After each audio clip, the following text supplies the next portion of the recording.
এই যে পশ্চিমবঙ্গের পুলিশ দেখেন কামটা কি শুরু করছে। এটা তো মানবাধিকার লঙ্ঘন।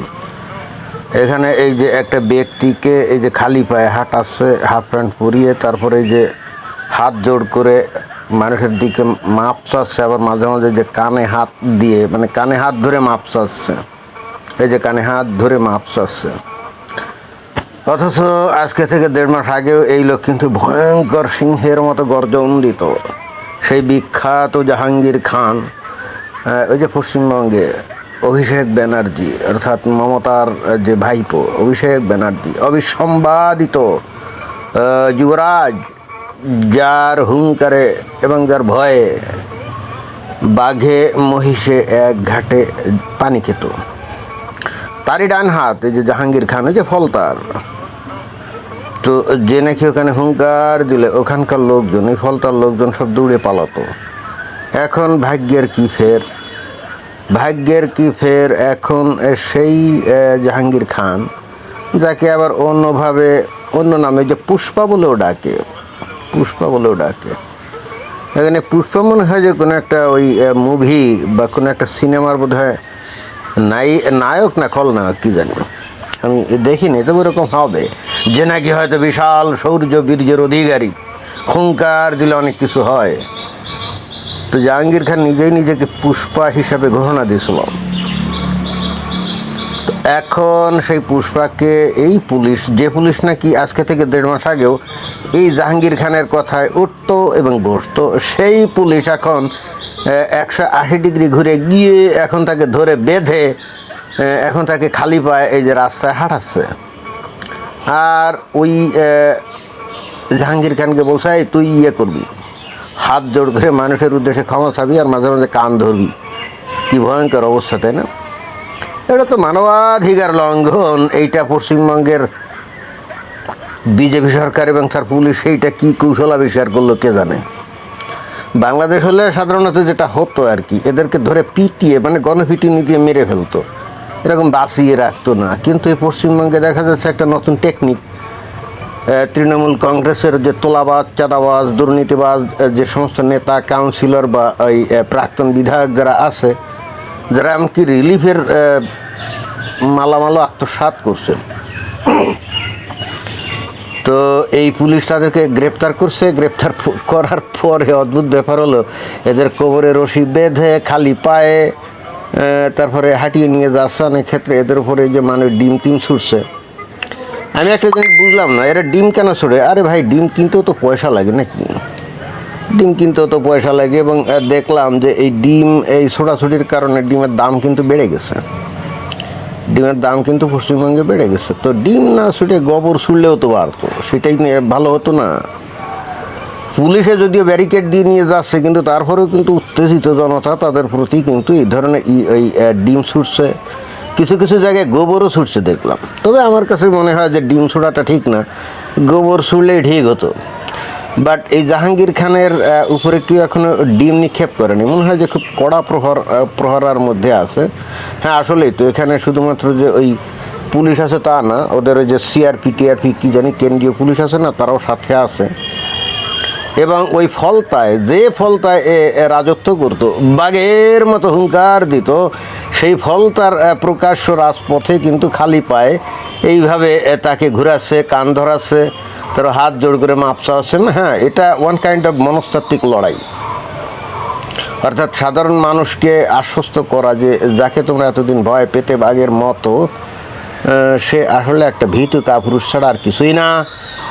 দেখো, এখন জীবন বাঁচানোর জন্য সে এখন হাতে পায়ে ধরতেও সে মানে প্রস্তুত, এবং তার রাজনৈতিক ক্যারিয়ার চিরদিনের জন্য এখানে ধসিয়ে দেওয়া হচ্ছে। এবং ভবিষ্যতে সে কোনো দিন মানুষের সামনে যদি মুক্তি পায় আর কি, এখন তো তার অনেক কেস কারবার হবে, জেল হাজত পার হবে, বিচার হবে, তাই না? তো এরপরে যদি কোনো দিন ভবিষ্যতে জেল হাজত থেকে মুক্তি পায়, তাহলে যেন মানুষের কাছে সে মাথা উঁচু করে আর কোনো দিন কথা বলতে না পারে, যেন মানসিকভাবে তার মনোবল ধ্বংস করে দেওয়া এবং মানুষের কাছে ছোট এবং হীন অপদস্থ করার, এটা একটা নয়া কৌশল। এটা কিন্তু বলাই বাহুল্য। ইন্টারেস্টিং ব্যাপার হলো, এই এই যে জাহাঙ্গীর খান সহ আরও অন্যান্য যে গুন্ডা পান্ডা সন্ত্রাসী বদমাইশ যেগুলো ছিল যে অভিষেকের ডান হাত, এবং এই যে তৃণমূল কংগ্রেস নেত্রী মমতারও ডান হাত, তাই না? এবং এরা তো বস্তুত বাংলাদেশে যে চরমপন্থী যে গোষ্ঠী আছে, বিশেষ করে জামাত ইসলাম সহ অন্যান্য, তাদের সাথে নাকি এদের খুব ভালো সখ্যতা ছিল, খুবই সখ্যতা ছিল। ইন্টারেস্টিং ব্যাপার হচ্ছে, যাদের সাথে এদের সখ্যতা ছিল, ওই বাংলাদেশে যখন 5 আগস্ট 2024 সালে ওই যে শেখ হাসিনার পতন ঘটলো না, তখন এই এই মমতা ব্যানার্জির সাথে যাদের সখ্যতা ছিল না, তারা কিন্তু ওখানে আওয়ামী লীগেরও মধ্যে তো বিপুল পরিমাণে তোলাবাজ, দুর্নীতিবাজ, এই ধরনের নেতা পাতি নেতা এগুলো ছিল তো। এবং যারা গুন্ডামি মাস্তানি কিন্তু করছে, এবং যারা কিন্তু এক সময় ওই সাধারণ মানুষের ওপরে কিন্তু ছড়ি ঘোরাতো, এবং সাধারণ মানুষের মধ্যে ভয়ঙ্কর রকম আতঙ্ক সৃষ্টি করে তারা সে রাজত্ব কায়েম করছিল যারা আর কি। তো যখন শেখ হাসিনার পতন ঘটলো, তখন ওই সমস্ত ওই তোলাবাজ, সন্ত্রাসী, গুন্ডা, বদমাশ যে আওয়ামী লীগের নেতাকর্মী ছিল, তাদের ধরে কিন্তু এরাই কিন্তু একেবারে কিসের কান ধরা ধরে এর কোনো কথা নাই, সরাসরি একেবারে গণপিটুনি দিয়ে তারপরে তাদেরকে একটু মেরেই ফেলছে, অনেক ক্ষেত্রে তো মেরেই ফেলছে। আর কি করছে, তাদের বাড়ি ঘরে গিয়ে সেখানে প্রথমত লুটপাট করছে, তারপরে সেগুলো ভাঙচুর করছে, এবং কোনো জায়গায় আগুন জ্বালিয়ে দিয়েছিল। সেই দিক দিয়ে হিসাব করলে এই পশ্চিমবঙ্গের এই তৃণমূল কংগ্রেসের নেতারা, এবং কিছু জায়গায় দেখলাম যে মেয়েদেরকেও, তো নেতারাই বেশি, তো এরা অনেক সৌভাগ্যবান। এরা কিন্তু বাংলাদেশে জন্মায় নাই, অথবা এরা যাদের বাংলাদেশের সাপোর্ট করতো তাদের হাতে পড়ে নাই। আসলে আমি হিসাব করে দেখলাম যে বিজেপির এই যে কর্মী সমর্থকদেরকে নিয়ে অনেক আজগুবি মন গড়া অনেক বানোয়াট কিস্সা কাহিনী প্রচার করা হয়েছিল, যে তারা প্রচণ্ড হিংসুক, তারা সন্ত্রাসী, তারা টেরোরিস্ট, হ্যান হাবিজাবি, এগুলো প্রচার করা হতো না। বাস্তবে দেখা গেলো যে এরা কাপুরুষ। কিসের এরা টেরোরিস্ট, কিসের এরা গুন্ডা মাস্তান, কিসের না, এগুলো পুরাই বোগাস। এরা আসলে একেবারেই কি বলা যায়, একেবারে বিড়ালের মতো, এবং ভীরু কাপুরুষ। এবং ঠিক সেই কারণেই এরা কিন্তু দেখেন যে এই তৃণমূল কংগ্রেসের নেতারা যা 15 বছর ধরে সাধারণ মানুষের উপর যে অত্যাচার নির্যাতন করছে, খালি সাধারণ পাবলিক কেন, এই খোদ বিজেপি নেতাকর্মীদেরও তো বহু অত্যাচার করছে তাদের উপর, তাই না? তো তাদের গায়ে যদি রক্ত থাকতো, তাদের শরীরে যদি উত্তেজনা থাকতো, বা তাদের যদি মানিজ্যত বোধ থাকতো, তাহলে এরা তো ঝাঁপিয়ে পড়তো এই সমস্ত এই তোলাবাজ, গুন্ডা, বদমাশ এই তৃণমূল কংগ্রেসের নেতাদের উপরে ঝাঁপিয়ে পড়তো না। এবং এদের হাড্ডি গুড্ডি কি জায়গা থাকতো, খুঁজে পাওয়া যেত। গণপিটুনিতে মারা গেছে, কেস কারবারও হতো না। গণপিটুনিতে কেউ মারা গেলে কিন্তু এটার কোনো কেস কারবার বিচার আচার হয় না, ঘটনা সেটাই ঘটতো। এই দিক দিয়ে হিসাব করলে পশ্চিমবঙ্গের এই বিজেপি সম্পর্কে যে দুর্নীতি, যে দুর্নাম বদনাম দেওয়া হয়, আসলে পুরাই বোগাস। এরা একেবারে ভীতু, এরা ভোটেও ওই সন্ত্রাসী না হইলে কিন্তু আজকে তৃণমূল কংগ্রেসের নেতার খবর ছিল অনেকগুলোকে আমরা শুনতাম যে মারা গেছে। অথচ পক্ষান্তরে দেখেন, তৃণমূল কংগ্রেসের লোকজন কিন্তু অনেক সাহসী। আজকে যদি তৃণমূল কংগ্রেস এই পশ্চিমবঙ্গে জিতে যেত, তাহলে এই কেন্দ্রে যতই বিজেপি ক্ষমতায় থাক, অন্তত পশ্চিমবঙ্গে বহু সংখ্যক নেতাকর্মী কিন্তু এতদিনে পুরা জাহান্নামের আগুনে পুড়তো। ও না, এরা তো হিন্দু, এরা তো জাহান্নামের আগুনে পুড়বে না, এরা তো মানে আর এক জীবনে, মানে এই জীবন তো লীলা সাঙ্গ হতো, এবং আর এক জীবন তারা পেত আর কি। তো সার্বিক বিবেচনায় আমি দেখলাম যে এই ভারতের হিন্দুরা আসলেই কাপুরুষ, ভেরু। তা যদি না হয়, তাহলে এই তাদের উপরে এতদিন ধরে 15 বছর ধরে যারা অত্যাচার নির্যাতন করলো, তারা এত সহজে পার পায় কী করে?